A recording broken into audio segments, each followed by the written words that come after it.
Get on the train. Wait a minute. Hit it. Welcome into the Sports Buffoons podcast. Yo, let's get going out there, ladies and gentlemen, boys and girls of the world. Welcome on and back again, once again, to the Sports Buffoons studios here out of Lenexa, Kansas. I hope that intro went well, Tanner. I don't know, man. It went well. We just couldn't hear it on our side. Oh, okay. They could hear it on their side. Yeah, though, So those of you listening, appreciate you very much. All the little levels were going for that side, so we just couldn't hear it. We'll go with that. But you never know on this show. Everything on this show seems to be something every once in a while on this show seems to go wrong. But, that's why we're the Sports Buffoons. It's like you don't touch it. No matter how long you don't touch it, something always happens. I get it. I've witnessed it. We've done probably 200 and something shows by now. And this is part of the nature of the business, I suppose. So, no big deal, guys. We got some good stuff to talk about. We got JG to my left and Tanner Dawson on my right, Number 16 to his right. Number 16. 16 in the nation, ranked 16th. Oh, Right Chalk Jayhawk, baby. Hey, there you go, Tanner. Something to be excited about for you guys. That's good to see. And I'm kind of glad that all the three major sports college programs around here are doing well this year.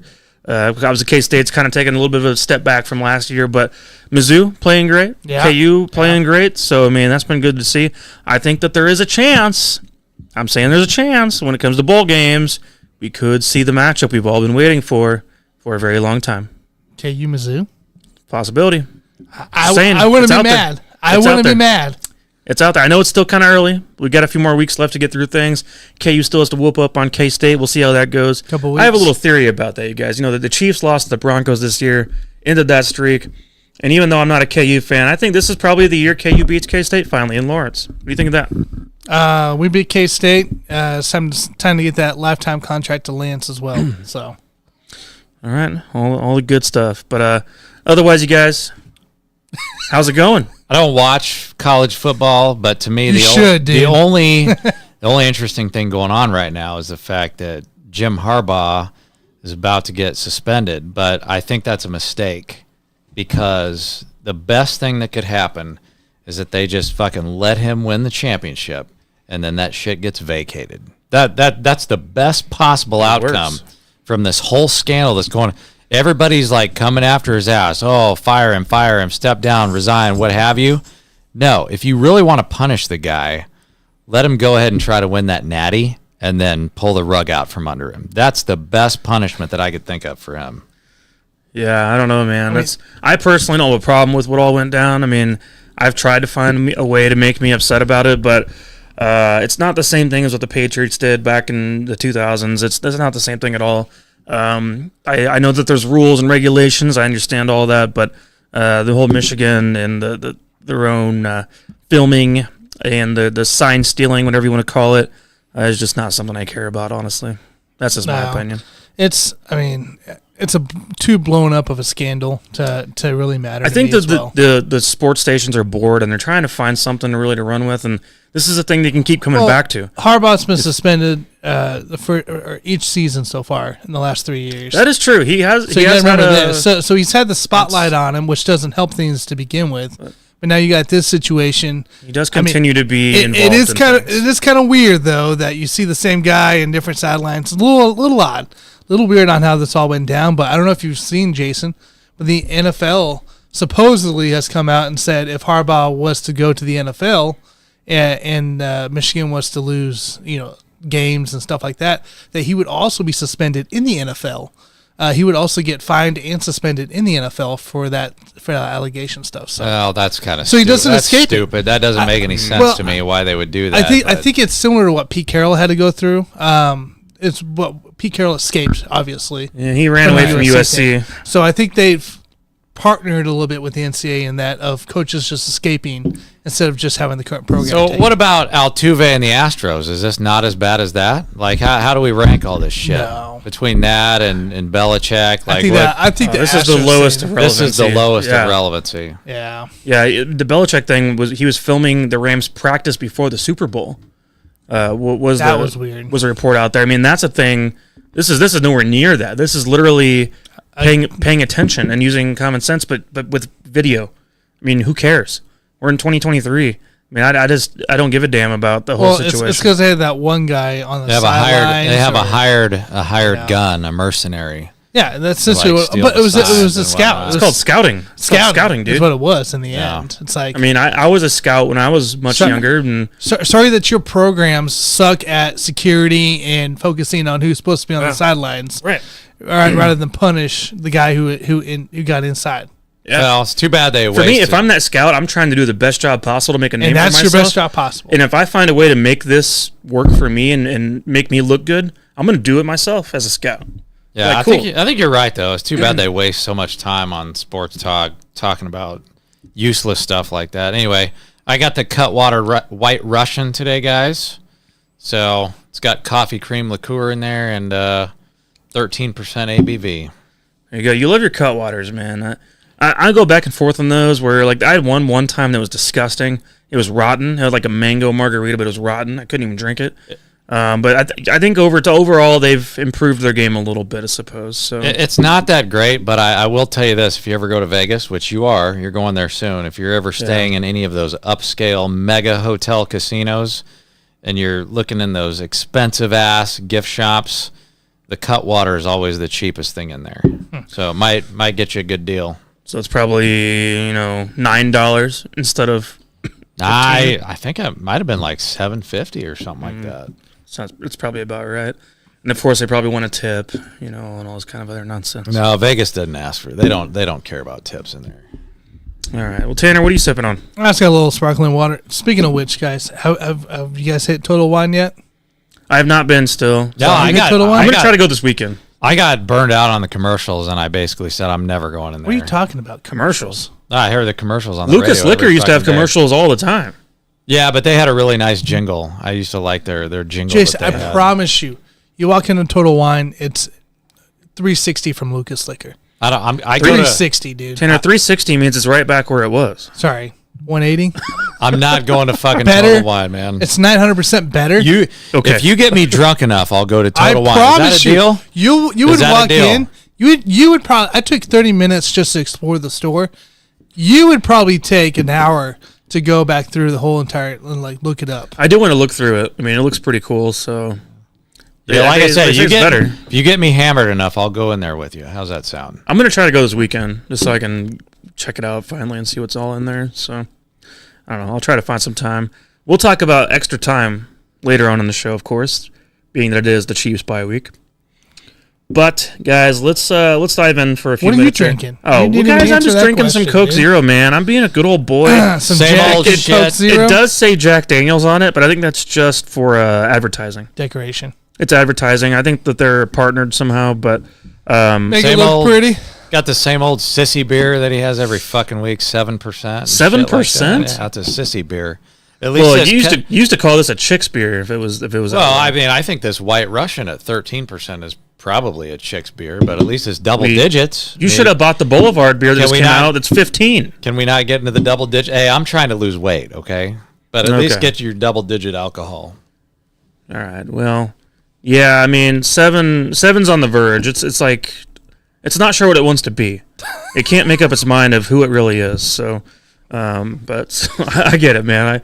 I understand how that works. I suppose. Are you in saying the JG what world? Do you mean it can't figure out who it wants to be? You're saying it's a trans drink, or what are we talking about? I'm saying it has not yet decided what it wants to be identified as. Gotcha. So all right. That's all I'm saying about that. So, all right, guys. Enough with the nonsense for a little bit. We got some Chiefs stuff to talk about. And guys, Chiefs Dolphins over the weekend. It was 8 a.m.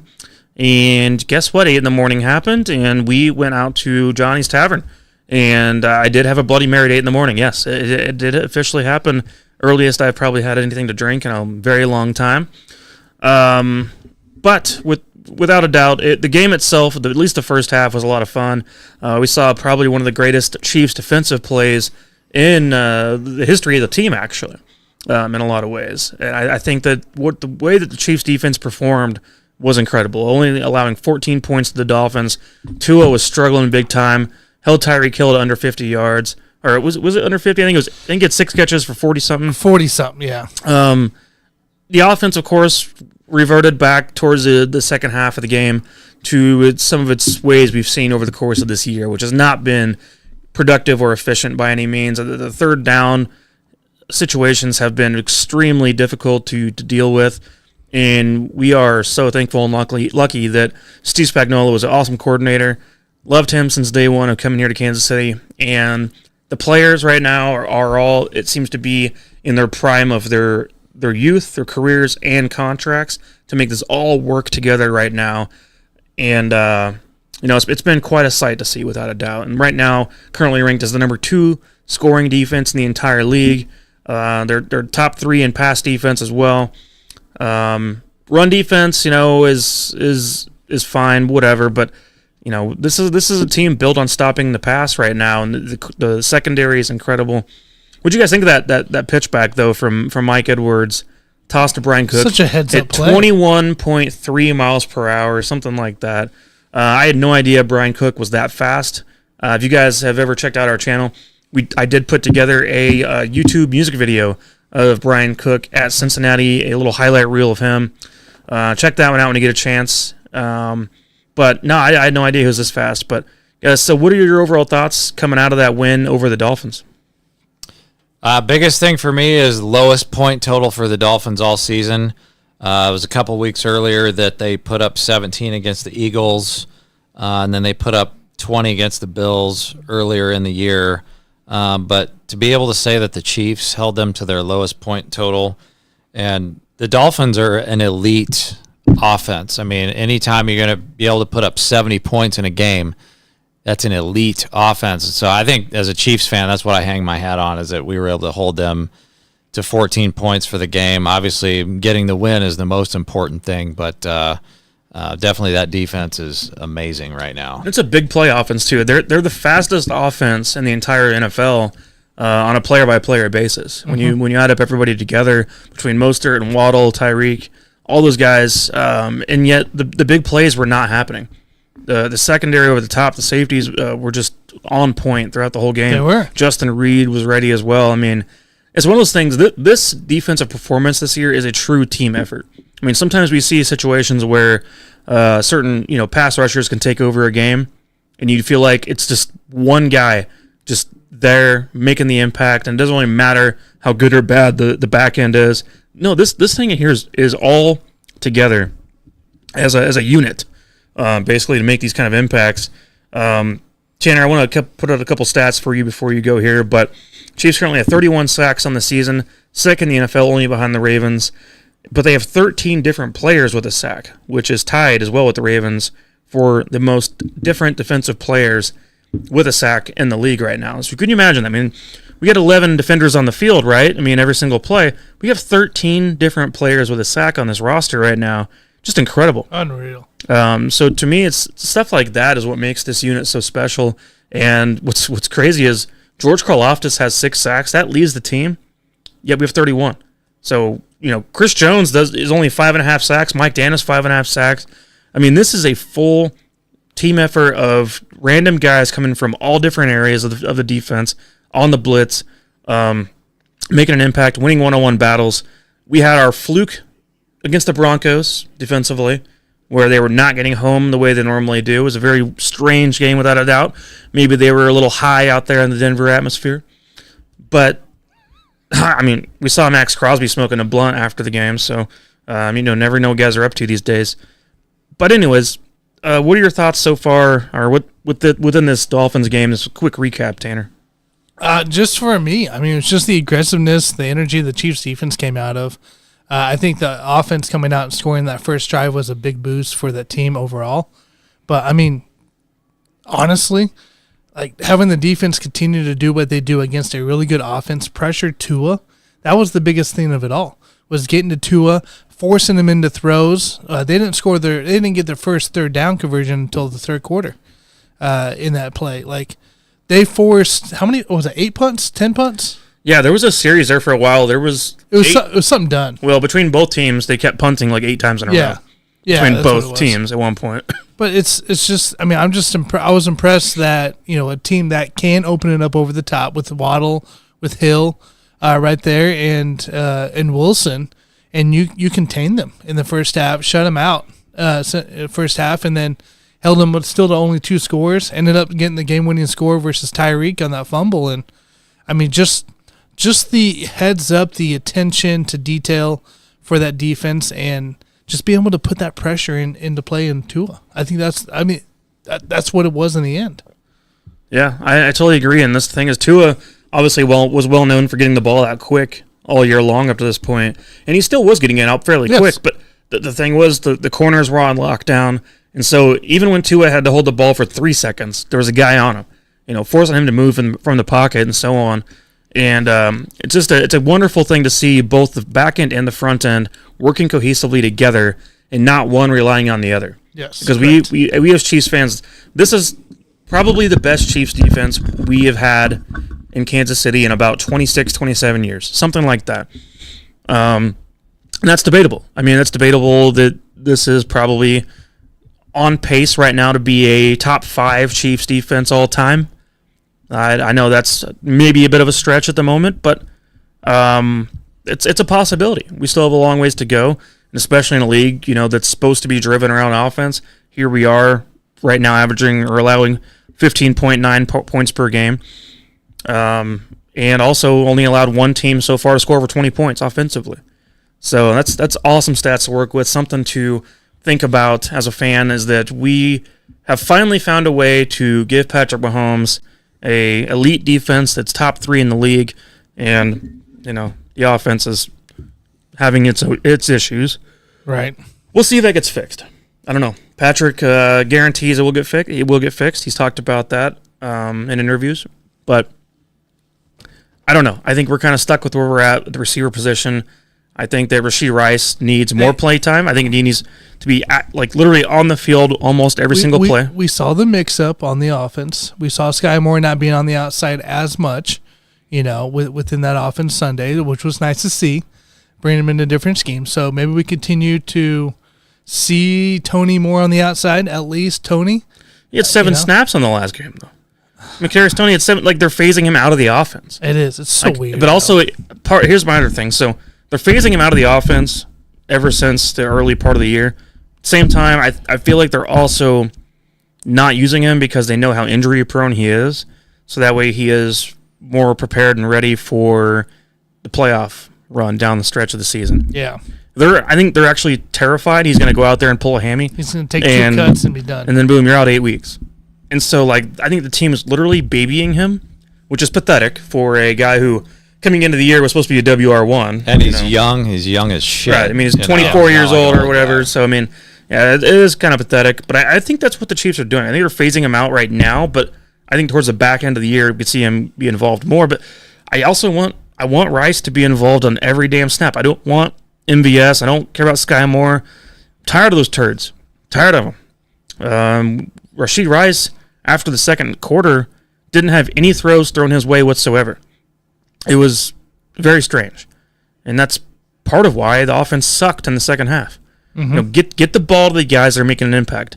Get the ball to your Kelsey. Get the ball to Pacheco. Get the ball to Rashee Rice. The guys who are showing that they can make an impact. Play by play by play.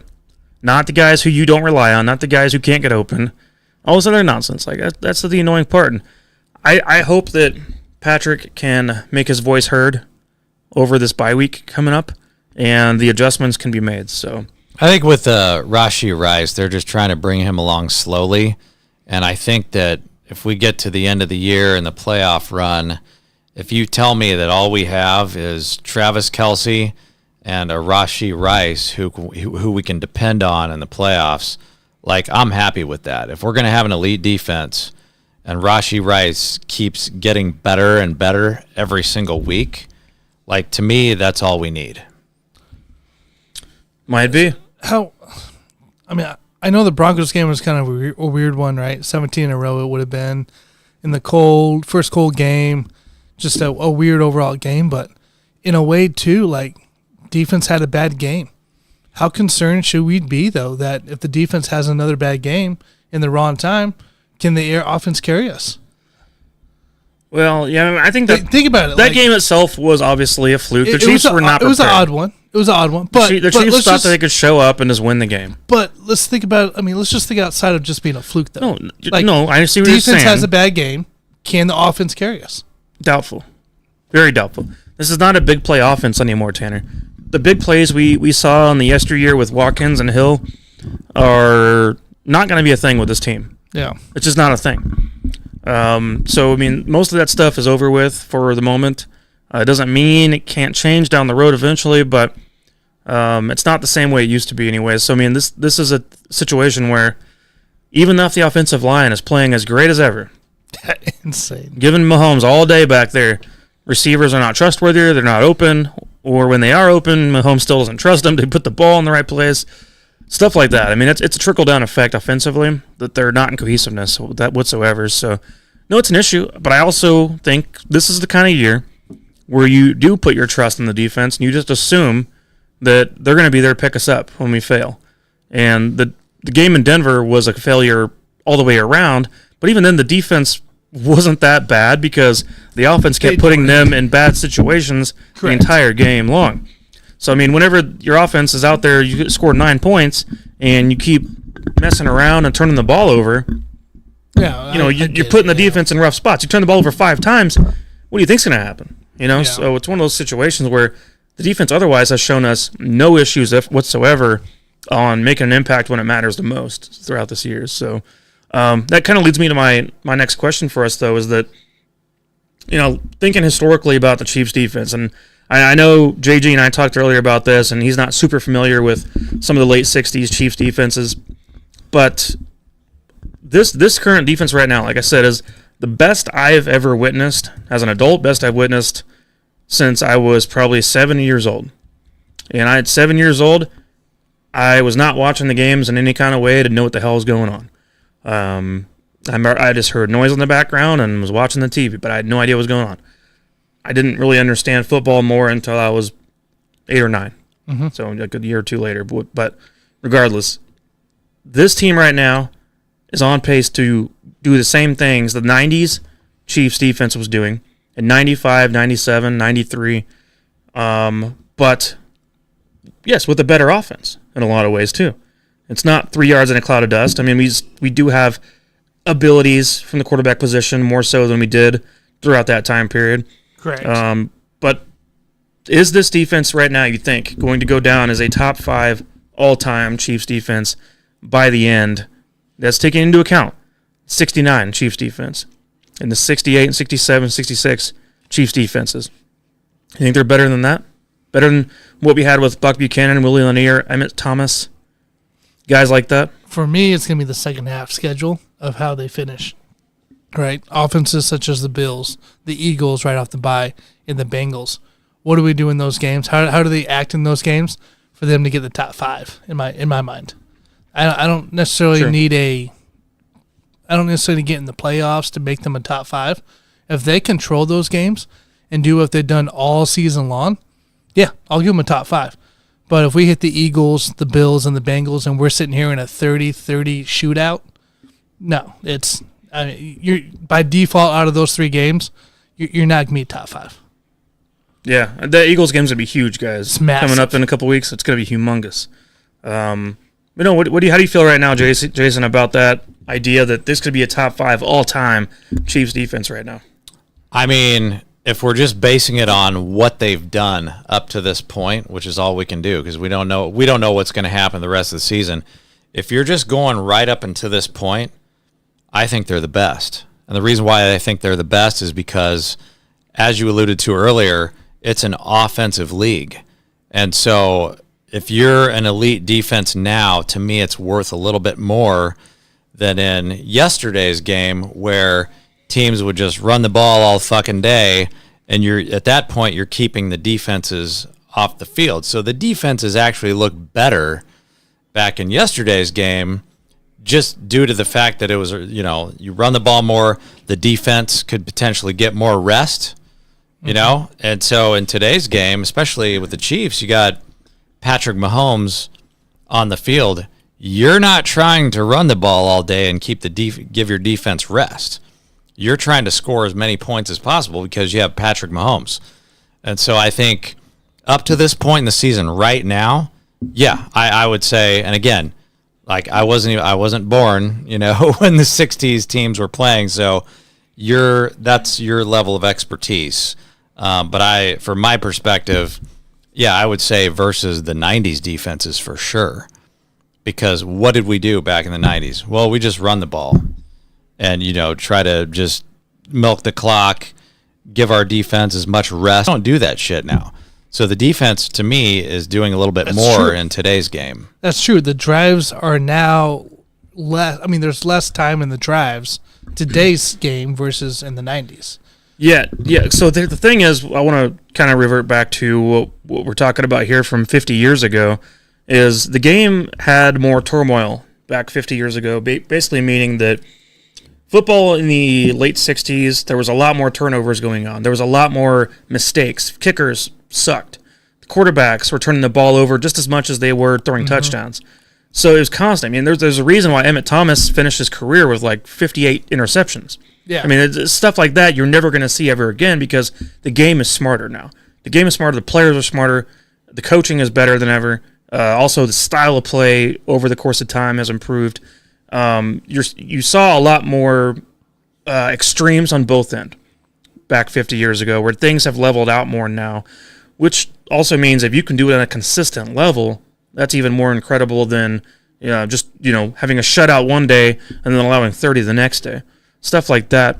Now I will say the 1969 Chiefs defense obviously was a Super Bowl winning team.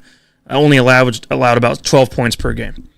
But there was a team better than them. There was the Minnesota Vikings allowed 9.5 points per game, which is incredible to even think about in one season. But like I said, it was a different time period, different game. There was a lot more mistakes made.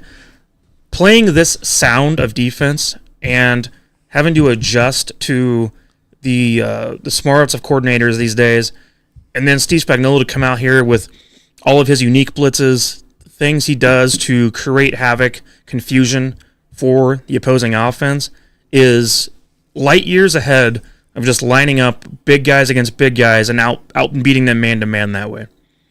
And that, Buck Buchanan, Willie Lanier, those kind of guys, and then of course Johnny Robinson. Those were all guys that were vital parts of what made the late 60s Chiefs teams so incredible.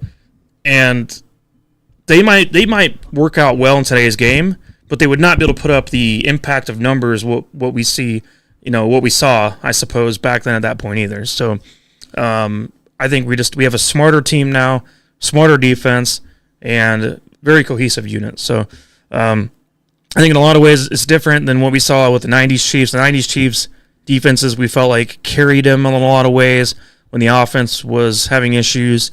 But you had Derek Thomas and Neil Smith coming off the edge, and that was a hell of a duo right there. We don't have that for this team. We don't have a elite pass rusher on this team other than Chris Jones, who only has 5.5 sacks through 8 games. Because he decided, or 7 games, because he decided to miss a couple. Yep. I think if you're talking about the 90s Chiefs, if we're talking about longevity, then they were the best by far because they always had a shitty quarterback. And they, like you said, they had to carry those teams. They at least had Joe for 2 years. They had to do it over a long period of time with mostly, take Joe Montana out of the equation, with mostly shitty-ass quarterbacks. So over a long period of time, I would give it to the 90s Chiefs. But if you're just talking about 1 year, I think we're seeing it right now if they can sustain this. Yeah, I want to see consistency down the road. It would be amazing. Imagine if somehow we can make this work to where we have a great defense for the next 5 years. If you give Mahomes a top 5 defense for the next 5 years, I know we can go out there and win a couple more Super Bowls without a doubt. Even with Mahomes, with what he has to work with currently, which I know we're going to improve on, because Brett Veach's one of those guys that knows, hey, as soon as we see weakness, we're going to immediately attack it in the offseason and get that thing figured out. So, anyways, that's my thoughts on it right now, as far as all that goes. Do we have a comment, Tanner, or anything going on? Dave did say it's the best since DT and Smith and Carter era, and he also said, "Don't forget today's rules favor the offense play as well." Yep. That is without a doubt. And that's one of the things about the 60s Chiefs teams was that as incredible as those players were, I mean, it was a thing where you could be physical. And you know this from a basketball standpoint, how much the game changed. NBA changed the same exact time period the NFL has over the course of years. I mean, it's almost identical in the way they've changed the games. I think that what we're seeing now is a more intelligent defense than we have ever seen, because the 90s Chiefs team is as amazing as they were athletically.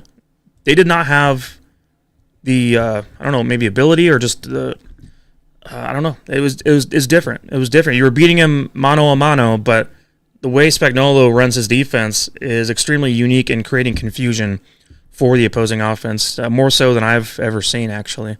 So that's one of those things that I am so glad that Andy Reid was willing to part ways with the coordinator previously of Mr. Bob Sutton, because he would have never allowed this to happen. Bob Sutton would have never given us the opportunity to see such an amazing defense unfold. But even if all the talent was here, I mean, it would have been pretty ugly regardless. So, and there was, of course, in the 2000s we had Greg Robinson. You know, the defensive coordinator back then was awful, and it's frustrating to see stuff like that. It's incredible how much coordinators matter on defense and offense even too, but on defense especially. I mean, when the guy knows what the hell he's doing, it's quite a sight to see. So I hope we get to keep Spags for as long as possible. So any final thoughts on that one, you guys? No, I don't have anything else for the Chiefs. Excited for the second half of the season here after the bye, and we got some big games coming up, so ready for it. That is for sure. All right, guys, we're going to switch over for just a moment.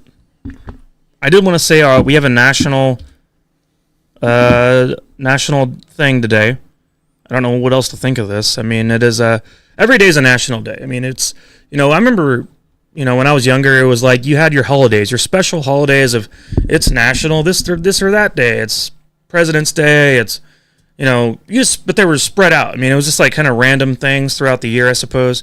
But now, like, every day has to have multiple different national this or that days. Correct. And I looked at today, and I saw today's National Harvey Wallbanger Day. And my first thought was, who the hell is Harvey Wallbanger? And then my second thought was, it is actually not a person. It is well, I think it might have been a person, but it's a drink. And it's kind of like a... not tequila sunrise, but a screwdriver, right? If you're watching on YouTube, it's right here. I get the picture on the screen. So there's like a lime, there's orange juice, there's vodka. I actually was... And there's this other ingredient. I was anticipating you would have more of the details. Well, no, I'm telling you what they are right now. Oh, okay. But there was one more ingredient. I can't remember the name of it right now. Explain to me what that third Harvey is. That makes a difference. Harvey Wallbanger is a mixed drink I made gave up with on it. vodka... Wait. Is it Giuliano? Yeah. Giuliano? Like Giannis Antetokounmpo. If that was your easy money bet of the week, Tanner, you failed. You did not pronounce that correctly. How do you say it?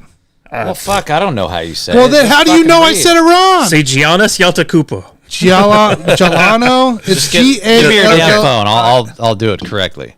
All right, well. Let's see. It's Tua Tunga Vailoa. There it is. I think that's the other ingredient. I'll just say Galliano. Okay, I've never heard of this. Galliano. I've never heard of that. It's a liquor of some kind, I suppose. Supposed to go on the top of the drink. It's a brand of sweet herbal liquor produced in Italy. It was created in 1896 by Tuscan distiller and brandy producer as well. So I have two more questions though about this, because have you guys ever ordered one before? Never heard of it. No. Now, I wonder if this is this because we're in the Midwest? Like, is this a thing you see more in New York or California? Like, are we just missing out on something special? Because to me, this is just like a screwdriver, basically. Oh, it is a Midwest thing. It is a Midwest thing? In popular culture, in 1982, the Milwaukee Brewers, winners of the American League pennant, were nicknamed Harvey's Wallbangers because of the team power hitting wall banging under midseason manager Harvey Kuhn. What year was this? So we should have had Connor on the show. 1982. 82. Okay. We should have had Connor on the show to tell us about the Harvey Wallbanger then. Gosh, I never saw that in the stadium. Text Connor later on about the Harvey Wallbanger and ask him about it. So. Oh yeah, they just lost their manager. Is he going to get fired? What's going on with that? No, he went to the Cubs. Oh, okay. He signed $8 million a year to go with the Cubs. I know, but like they don't have the same manager. Does that mean no? Is he getting fired now? No. He's got an extension. We're good, guys. Good. So well, you didn't tell me that shit. Sorry, meant to tell you. Jesus Christ! All right, well. I'm looking here. I'm just trying to see what else, but basically, it's just a variant of the screwdriver. So here's the bottom line. Here's the bottom line with the Wallbanger here. I've never had it, but I think we're running out of National Day things here. If we have to whip out the Wallbanger, which is something that I've never heard of it. It's all it is, dude. In the 70s. Didn't you grow up in the 70s? Was you drinking in the 70s? Okay. So I did not grow up in the 70s, FYI. I grew up in the 80s and 90s. But my point that I'm trying to make to you before I was so rudely interrupted is it's fucking vodka and orange juice, okay? All right? With some random third ingredient that nobody's ever heard of. Like, this is bullshit. I think it needs to be replaced. And your boy JG, as you always know, I have a solution for this. So I've got a replacement drink for the Wallbanger. You guys know I've been sipping on the Godfather for a few years now. It's one of my favorite drinks. Correct. And there is a National Godfather Day, but they're talking about godparents. They're not talking about the drink. So I want to insert the Godfather hard liquor drink in place of the Wallbanger because I think the Wallbanger's bullshit. So you guys never had a Godfather before. It's basically Scotch mixed with amaretto. And I think you could maybe like garnish it with an orange or which both have alcohol. Maraschino cherry, right? Whatever. It will fuck you up faster than an old fashioned. I'll put it that way. Which also, by the way, has its own national day. But the bottom line is either replace this Wallbanger with the Godfather, or you might as well just make it Marky Mark and the Funky Bunch Day when we all go eat at Wahlburgers in fucking Olathe, because I think this is a useless fucking holiday right now. Didn't that Wahlburgers close? No, it doesn't. No, those are great burgers. Wahlburgers is still there? Stay on topic. It's still open, Tater. Oh, I thought it closed. No, you can't close. Those are amazing burgers. No, they are good. Actually, they're in. Are you sure? They're in Hy-Vee. No, they're in Hy-Vee. Yeah, they're a Hy-Vee brand now. Yeah, but they're also be independent. I'm pretty sure Wahlburgers closed. No, not the one on Olathe. The one off 119 next to Twin Peaks. No, it's still there. Just go find one, and they're all over the country. You can go to a different one. All right, regardless, Tanner's trying to think about food right now. We're talking about drinks. So I like your idea. I only wanted to ask about, because this sounds like the screwdriver is like it's orange juice and everything like that. So like it's like more of like a breakfast drink. I don't know what else to think of, like tequila sunrises, orange juice and stuff like that. Oh shit! Don't get me started on that shit. I had a Bloody Mary at 8 a.m. this past weekend. And so for me, like that's your morning drink for sure. So Harvey Wallbangers are these normally an early morning type of drink? They're a screwdriver style. So screwdriver. You're not at the bar at 2 a.m. No, having these. You're gonna have them like with your mimosas and your Bloody Marys and your screwdrivers. So your tequila sunrises. I'll take a tequila sunrise for my breakfast drink. Well above this fucking Wallbanger, which I've never heard of. We got to get better national days, though, at the end of the day, guys. I mean, this is the sad part, is that we're here on November 8th, and it is a sad national day of nonsense. All right, guys. We can talk about other things we do to waste time, if you'd like. So, obviously, the Chiefs have a bye week. Right, Tanner? Correct. And so we actually have 15 days off. Enough time to get back from Germany, and then get yourself prepared. Patrick Mahomes been walking his dog and kids, spending time with his family some more. Travis Kelce is going to go to Argentina to see Taylor Swift. So that's how they're spending their time during this bye week. There's a lot of crappy games this weekend, you guys. We got the Bears and Panthers tomorrow night. Can't wait. That's going to be brutal. Oh, I can't wait to not watch that while I'm laying in bed. I heard Justin Fields is going to play in that game. That's pretty exciting, man. That'd be exciting. I might end up watching the end of The Golden Bachelor with the girlfriend. I don't know. You're going to be watching the fucking NBA in-season tournament. That's how bad this shit is tomorrow. Yeah, I don't know that I can bring myself to watch Panthers and Bears, but would you rather watch Panthers Bears, Tanner, or the NBA in-season tournament? Like, which is worse? Definitely neither. Because I don't want to touch any of that. Would you rather go coach little kids in baseball again instead of watch those games? I would than watch those games. Yeah. Because we also have all of the games on primetime this week are terrible. We got Monday night or whatever. It's not on until Friday. Bills. Butt fuck, dude. Oh, for basketball? Yeah. Yeah. I'm gonna watch Baylor this versus John Brown instead. This might be a time on a Thursday. With the language, would you, Tanner? Come on. We just hang out with our significant others and do that. Show them some more attention. Make a date night. Oh, you know what you do? Have you guys ever seen those videos online where the guy goes, "You know what, babe? I've been thinking about you, and I'm not going to watch Tuesday Night Football tonight. I'd rather do something with you." Ooh, that's a good one. So this is actually a good time to actually miss a game and to spend 3 hours with your SO instead. So just something to think about, I suppose. But guys, regardless, we got the whole weekend to worry about. I mean, Sunday's still going to have a bunch of other games going on, but Chiefs are off. Maybe we have a little more free time than normal. Nothing's overly committed. So what do you guys do on a bye week normally? I mean, you got an extra 3.5 hours to spend doing something else, right? Now, I do like your idea about the, spending time with your significant other thing, but does that not make you look like a beta? Like if you all of a sudden you just want to focus on your significant other? You got to throw a dog a bone here and there, all right, man? You got to be like, you know what? I don't know, man. I think and then the next week you ignore them completely ignore them. Okay. Don't even talk to them. That makes sense. So this is kind of an update topic. I feel like we've been doing this show for 3 or 4 years now. This is an update. We've actually done this topic before, but I know you two fuckers were too drunk to even remember that. Yeah, shit. we were drunk. Yeah, we're the drunk. That's what it is. And I was also drunk. However, I am a functioning drunk, so I remember some of this shit. Some. So this is an update topic for me. So the bye week for the Chiefs. As an update, yes, the JG still does cockfighting.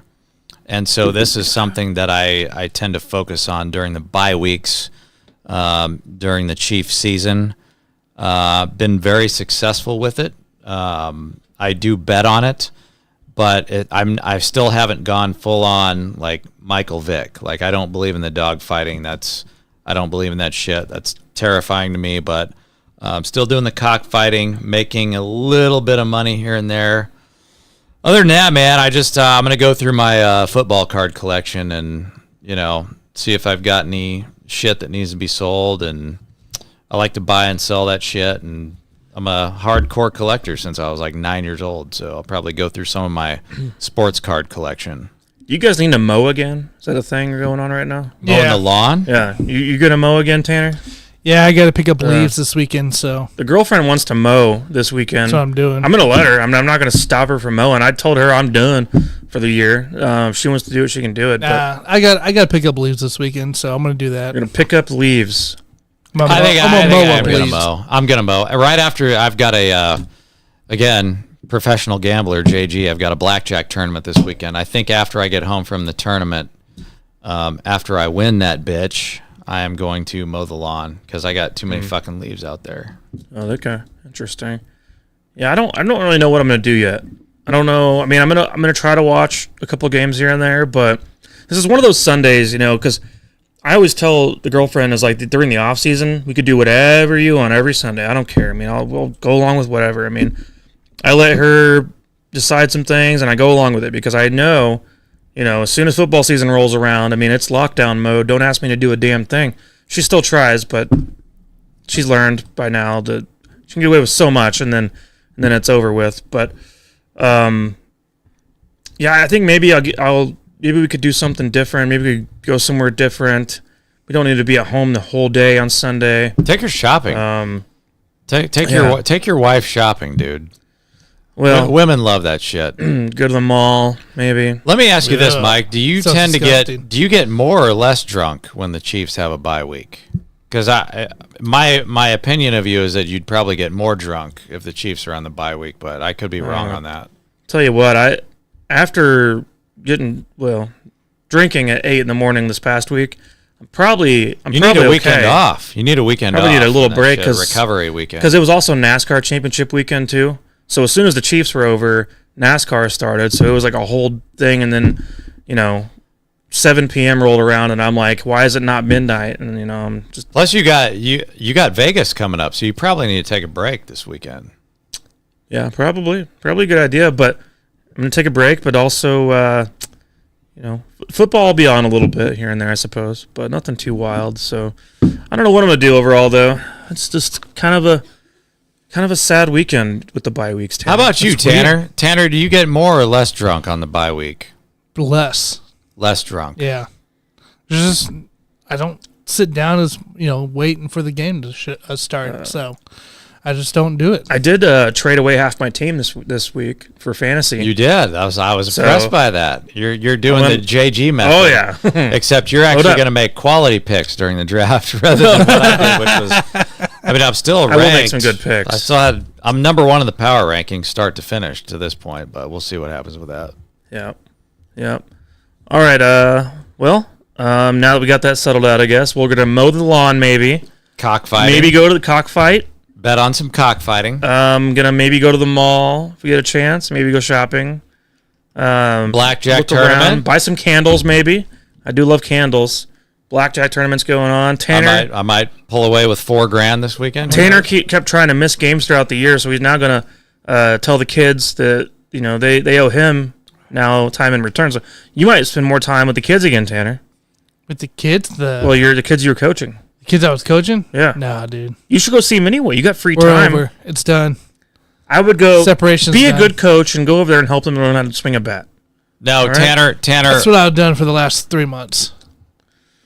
Get Connor into town. Maybe Connor can teach. Throw a ball, catch a ball. Tanner, are you going to go to the casino and watch me destroy these people in the fucking tournament? Got no idea yet. No idea yet. I'll try to make it up there. Oh, I do have a Dips Giving this weekend. What? So it's a thing. It's actually right next door to here, Tanner. It's one of your neighbors. That thing you went last year to? Yeah.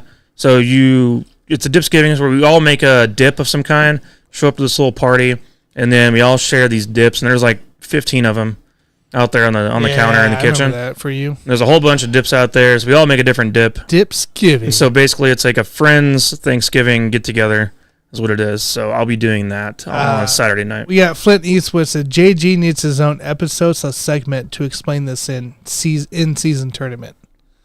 Yeah. Okay. I'm glad you like it. If that's an official request, I might have to make myself available this weekend because I know a lot of people are excited about that in-season tournament, and right. Yeah, we might have to get people even more excited about it. That's awesome. But more importantly, I've never heard of Dips Giving before. Is that when you take a dip and then you spit the tobacco into the salsa and then you make it taste a little bit different, or what's going on with that? Not a Connor type of dip because we know how he is, but no, it's not one of those. You just got to make some kind of a cheese dip or bean dip or whatever kind of dip you can think of. You got to make it, and you show up to the party and everyone brings chips, and then we all hang out and watch college football and eat some dip. And that's kind of how it goes down. I don't fully understand it. It's not my thing. It's fine, but anyways, it was cool last year. I guess it was cool. Tanner, we'll have to see what's going on and see if we can do that this weekend. Try to make ourselves available because I know sneak in. Everybody's confused about the in-season tournament because we've never done it before. So it's the weirdest shit. Yeah, we'll have to see what's up here for this weekend. And if you're lucky, we can talk about James Larden again during that episode. I know everybody loves to talk about that guy. Yeah, I'm a big fan of James Larden, all that good stuff. All right, guys, let's go ahead and get to the thing that is back to making people money, right? Is it back to making people money, Tanner? We're almost there, guys. Easy money, bet of the week. I think I peaked. Climbing back. We're almost there. I peaked, man. I was at 63%. Now I'm down. Tanner, you can tell me what percentage, but I'm back down into the 50s. So, yeah, let's dig into the recap from last week here as we go into play. Last week's recap, ladies and gentlemen, we went 2-2, which compared to past weeks, I'll take 2-2 right now. I guess, yeah. So Jason had Texans minus 2.5. Despite the CJ Stroud throwing 5 touchdowns, something stupid amount of yards, 470 yards passing, they did not cover the 2.5. Yeah, and all they had to do was kick the extra point, but they decided to go for 2 and down it. Yeah, which dumbest thing. That seems to me like the bookies might have had something to do with that, but that's neither here nor there. I'm moving on. Okay, Mike got back on the winning train here.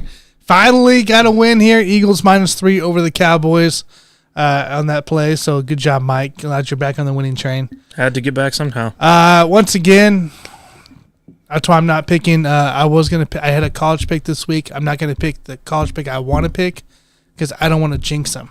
So we got another college pick, but SMU -12 did not hit because why would a team that I picked that's beaten teams by 30 points the last 3 games decide to play football the day Tanner, I pick them? You did another college bet. That's why. Well, guess what? You did another college I got bet. another college bet. Okay, wait. Okay, so do opposite. Okay, do opposite. the fucking percentages first. I want to hear what percentage. But I had the Bengals -0.5 first half. That was plus money on that. We got that dub there as they took care of the Bills because the Bills blow. So our percentages individually, JG's winning percentage is 55%. Oh, I went down 5% in 1 week, dude. Mike went up to 45 from 43. Damn. Right? 42. That only went up as 2%? 2% now. How is that a thing? On myself, I'm at 43%, so I went down 2%. I need to double check this. Math. Our record right now is 20 and 23. The computer calculates it, dude. Well, I feel like I don't calculate it. It's lying, Tanner. I know it is. I feel like the pendulum might be starting to swing here because he's shitty. I was like the elite sharp better of all time over here, and now it's starting to swing back in the other direction. Well, Mike's had a... I'm going to revert back to the mean, which, as you guys know, the last 2 years, I was probably picking at a 55% hit rate, which is really good. That's a professional clip. So me being at 45 is rare. Better. That's a sharp better. Super rare one. I'm like, yeah, Jason, you're still way better than Mike right now. So way better. Yeah, right now. 10%? I need to get up to that level. Right now. Record-wise, too. I'm pretty confident this Sports week. Sports Buffoons, total percentage for you guys is 47%. We're on the track to get back Which, if you use a certain betting system, you're still in the plus on the money. Correct. We're not going to talk about that. We'll save that for a different day, I guess. All right, ladies and gentlemen, time for this week's Easy Money Bet of the Week. All right, JG kicking us off? Absolutely, guys. So I got to get back on the right track here. I did not actually prep for this segment last week. I was so fucking cocky because every time I pick Houston, they win. And then, of course, they had some shenanigans there at the end of that game. So I'm going to make it right this week. We've got Cleveland at Baltimore. Baltimore is 7-2. They've won 4 straight games. This is a rematch of the Week 4 game against their divisional foe. They beat Cleveland 28-3 in Week 4. This is a really good Cleveland defense, guys. Deshaun Watson last week was 219 yards, 2 touchdowns. So with Deshaun Watson looking a little bit better, coming off of his injury and that great Cleveland defense, tough divisional matchup, I am going to take Cleveland +6. This is obviously, I think Baltimore is playing extremely well right now. I just think they're due for a little bit of a setback, and I think Cleveland is the team to make that happen. I'm not sure if Cleveland's going to win. Okay, so don't get it twisted. I don't want you going out there and doing the money line shit, but I'm taking Cleveland +6. All right, I'll see how that one goes. For mine, you guys, I got the early game on Sunday. So this is the year of the under, the year of the defense in a lot of ways. Stepping back up, and we're seeing down quarterback play across the board, even down running game across the board from the running back position. I mean, it's just defenses are dominant, and it's shown in the betting across the board. We're still sitting around 60% on the unders. This one right here is too easy for me. Right now we're sitting on a Wednesday night, and it's 43.5 Patriots-Colts. Take the under on that game without a doubt.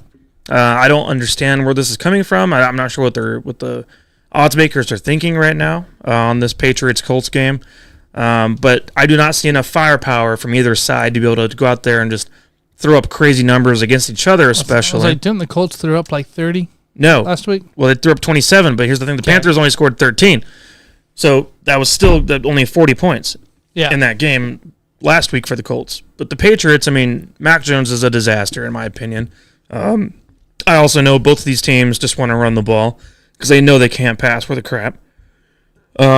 It's just one of those things where I don't see enough firepower from either offense to make this thing work unless there's just mistakes made across the board and turnovers that result in touchdowns. But 43 is an absurd number for two pretty sad offenses right now. So for me, 43.5, get the under on that game right now before it moves because it will move down before Sunday morning.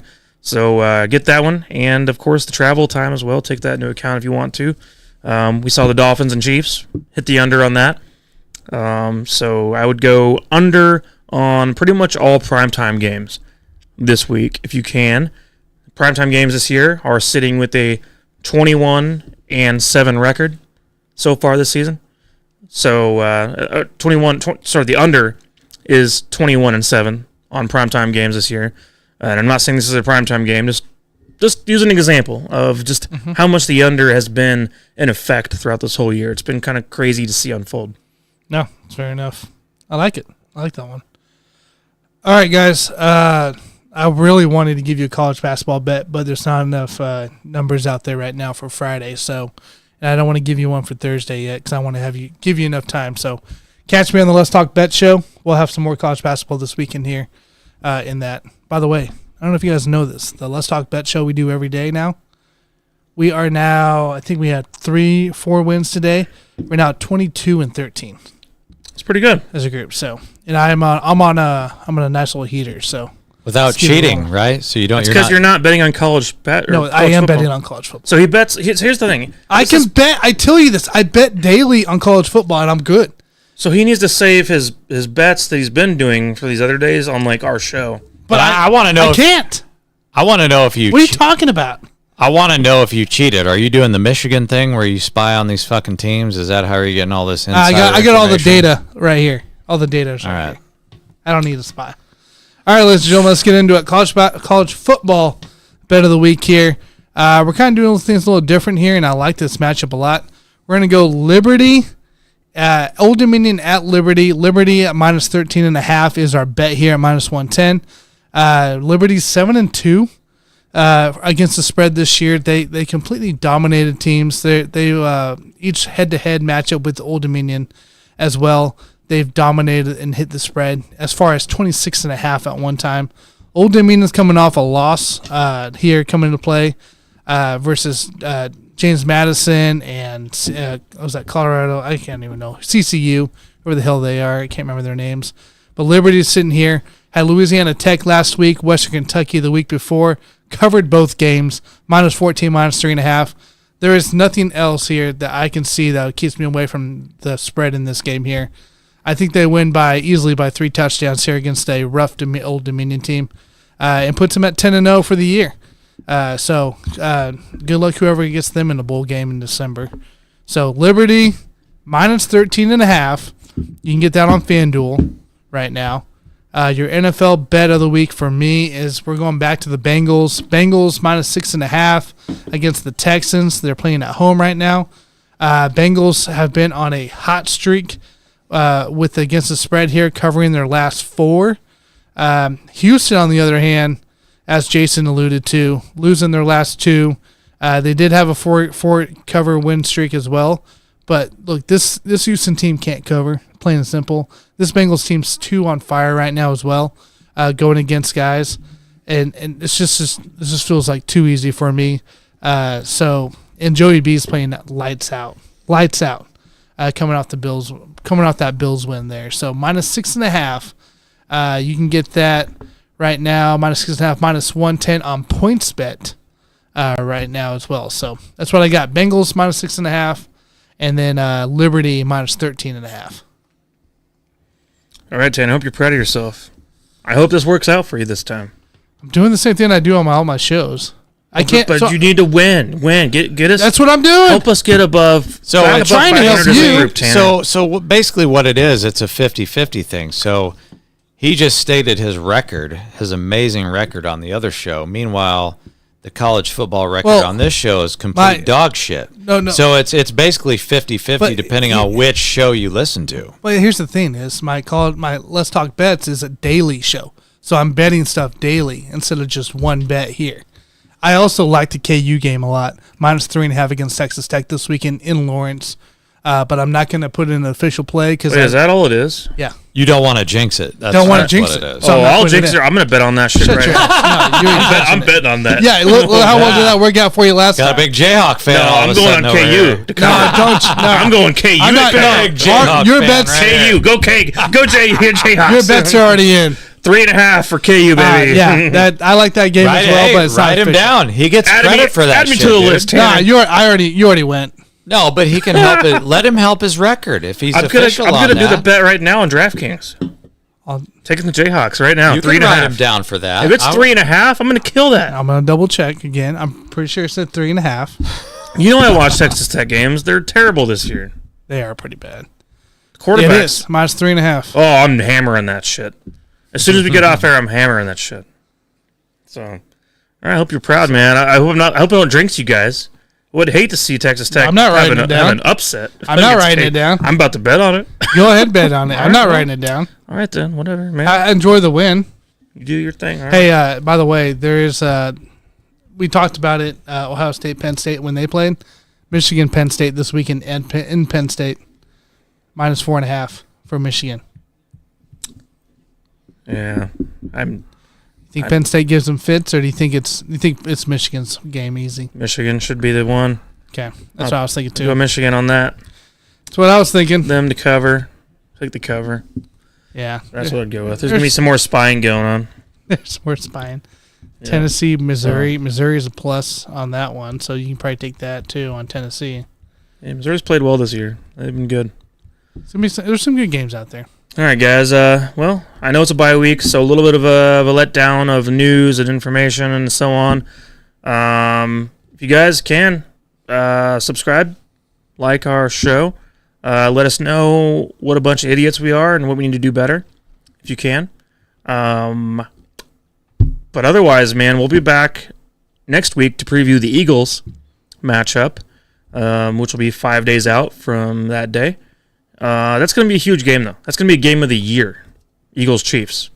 You're looking at, Eagles look like the exact same team we saw a year ago. Chiefs are different, but in some ways good, some ways bad. Defensively, it's elite. Offensively, it's quite a struggle, but, both teams coming off a bye week. It'll be fun. Big thing is you got an injured Jalen Hurts, too. He's not 100%, so see how his knee reacts.